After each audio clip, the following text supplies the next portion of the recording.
Responsible research and innovation is about the challenge of engaging with the grand societal challenges. This has been on the agenda for the Research Council of Norway at least since 2009, where we got the Lund Declaration. And it's been intensified these last years because of the Agenda 2030 from the UN.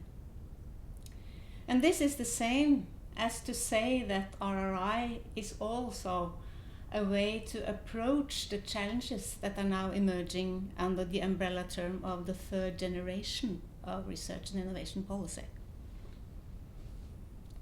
And the third generation of research and innovation policy changes the motivation for spending public money on research and innovation.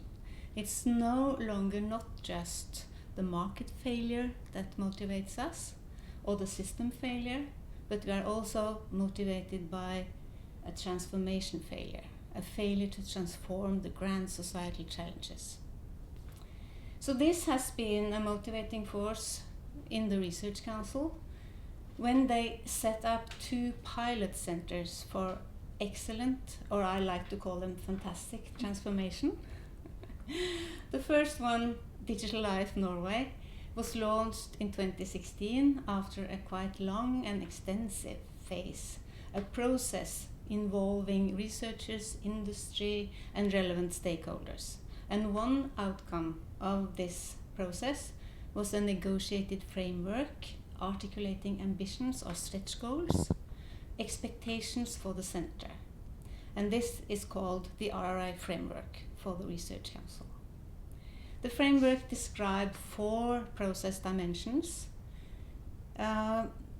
More and better anticipatory processes were expected, more reflexivity, inclusion, and responsiveness. These expectations were about development of competences, which is knowledge and skills, I would underline skills, and a capacity that we directed both to ourselves in the Research Council as well as to the milieus that we fund. So it was a reciprocity in these expectations. In 2019, we had an extensive self-assessment process regarding the first center, Digital Life Norway.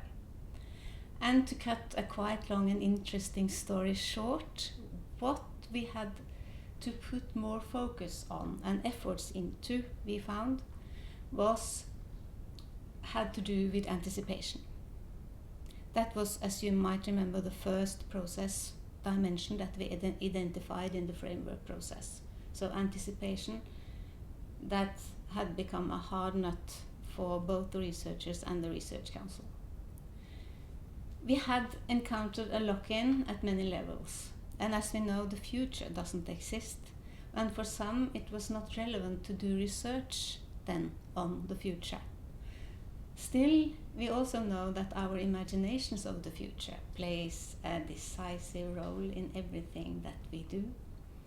And this is also true when it comes to the large-scale socio-technical systems that give us energy, mobility, food, health, and education.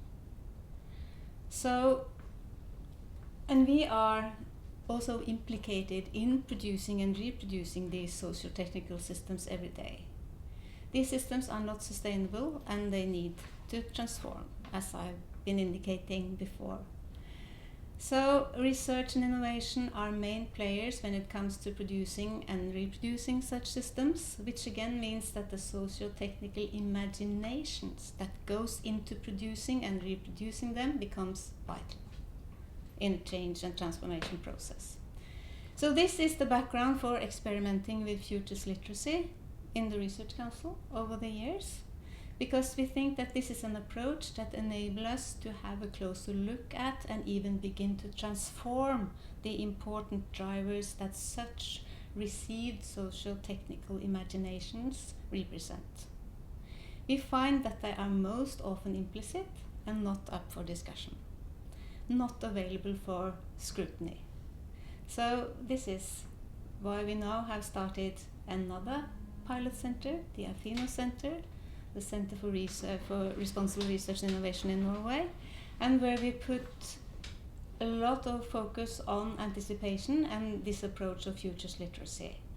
And we are very happy that NIFU, the Nordic Institute for Studies in Innovation, Research and Education, have taken on this challenge and will help us with this. I believe future literacy is an important capability for everyone to learn.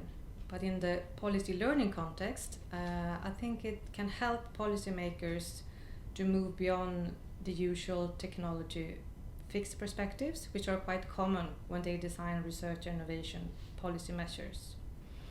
The ability to see complex dynamics and systemic feedback loops between different aspects of our lives, such as cultural values, social development, transformations of different kinds, environmental and political ones. This is an essential competence when we're policymakers are faced with designing measures to tackle uncertain problems such as the current challenges imply. And I'm excited to be working the next 4 years with the future literacy approach in AFINO. An important objective for us in AFINO is to build new learning arenas by using future literacy as an approach. And we're doing this to help the researchers in the center and other people who are connected to our network to critically reflect on alternative futures which may have an impact on our greatest challenges we are facing right now.